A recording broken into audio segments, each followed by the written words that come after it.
चलिए क्वेश्चन देखिए, first question, 1 + tan theta plus cot theta into sine theta minus cos theta equal to क्या prove करना है, sec theta upon cosec square theta और minus cosec theta upon sec square theta, sec square theta. ठीक है, तो यहाँ पे हो सकता है हमको एलएचएस और आरएचएस दोनों को सॉल्व करना पड़ेगा। ठीक है, तो सबसे पहले हम लोग एलएचएस को सॉल्व करते हैं। ये रहा एलएचएस में क्या दिया गया है, 1 + tan theta plus cot theta और इंटू दिया गया है sine theta minus cos theta. हम 1 को तो 1 बाय 1 लिख सकते हैं, tan थीटा के लिए क्या लिख सकते हैं, sine theta upon cos theta, cot theta के लिए लिख सकते हैं cos theta upon sine theta, और ये तो एज इट इज हो जाएगा, यानी साइन थीटा और माइनस क्या हो गया, कॉस थीटा। क्लियर ये स्टेप। इस वाले में नेक्स्ट स्टेप में यहाँ का एलसीएम क्या होगा, साइन थीटा और कॉस थीटा, 1 से डिवाइड करते हैं तो हमारे पास बचा क्या, ये वाला पार्ट, यानी sin थीटा cos थीटा, ऊपर 1 के साथ मल्टीप्लाई करेंगे ये हो गया sin theta cos theta, cos से डिवाइड करते हैं क्या बचता है, sin थीटा, और sin ऊपर भी sin है तो sin इनटू sin क्या हो गया, sin स्क्वायर थीटा, यहां sin से डिवाइड किया क्या बचेगा, cos थीटा, ऊपर भी क्या किया है, cos थीटा, यानी cos theta into cos theta cos square theta. यहां तक क्लियर। आगे क्या है, ये sin theta minus cos theta.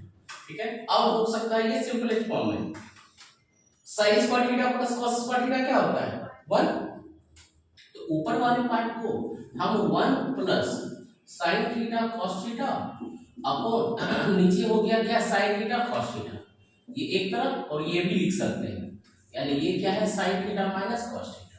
ठीक है, इसको लिख लेते हैं इक्वेशन फर्स्ट। क्लियर है, ये तो सिंपलेस्ट फॉर्म। अब आरएचएस को सॉल्व करते हैं। आरएचएस में क्या दिया है हमारा, ये दिया है sec theta, sec theta upon cosec square theta और माइनस दिया गया है cosec theta upon sec square theta. Clear, सबसे पहले इसको सिंपलेस्ट फॉर्म में चेंज करते हैं। सेक थीटा को हम लिख सकते हैं 1/cos थीटा, ये कोसेक स्क्वायर थीटा को लिख सकते हैं 1/sin square theta, minus cosec theta के लिए लिख सकते हैं 1/sin थीटा और सेक स्क्वायर थीटा के लिए लिख सकते हैं 1/cos स्क्वायर थीटा।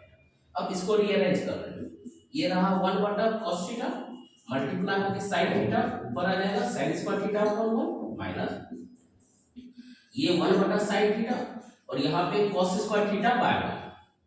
यहाँ तक क्लियर है। ठीक है, फिर इसके आगे क्या हो रहा है, ये यहाँ हो गया sin स्क्वायर थीटा अपॉन नीचे हो गया cos theta minus cos square theta upon नीचे हो गया क्या, sin थीटा। क्लियर है, जब हम इस फ्रैक्शन को सॉल्व करेंगे तो हमारे पास क्यूब वाला ऑप्शन आएगा, क्यूब आएगा तो ये वाला पार्ट आ जाएगा।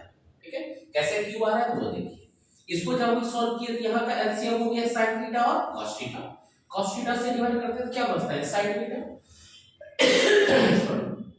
sin थीटा को मल्टीप्लाई करेंगे किससे, sin स्क्वायर थीटा से, तो वो क्या हो जाएगा sin क्यूब थीटा, ये रहा sin क्यूब थीटा और इस साइड हो गया cos क्यूब थीटा। ठीक है, फार्मूला यूज करेंगे a cube minus b cube, क्या होता है a minus b, a square plus b square plus a, और a cube plus b cube क्या होता है, ये होता है a plus b, a square plus b square minus ab। ठीक है, अलजेब्रिक एक्सप्रेशन है, यहाँ a cube minus b cube का फार्मूला यूज करते हैं, ये हो जाएगा a माइनस b यानी sin theta minus cos theta. ठीक है, उसके बाद a स्क्वायर यानी कि sin square theta, b square यानी cos square theta plus ab यानी कि sin थीटा और cos थीटा, ये रहा sin थीटा और cos थीटा अपॉन तो नीचे क्या हो जाएगा sin थीटा और cos थीटा। नेक्स्ट स्टेप, ये हो गया sin theta minus cos theta, sin square theta plus cos square theta क्या होता है 1, यहाँ पे हो गया ये 1 प्लस ये रहा sin थीटा और ये रहा cos थीटा अपॉन नीचे क्या हो जा रहा है, ये रहा sin थीटा और cos थीटा, ये इक्वेशन सेकंड है। क्लियर, यहां पे देखिए sin theta minus cos theta, sin theta minus cos theta, 1 plus sin theta cos theta, 1 plus sin theta cos theta, अब और क्या दिया हुआ है sin थीटा और cos थीटा।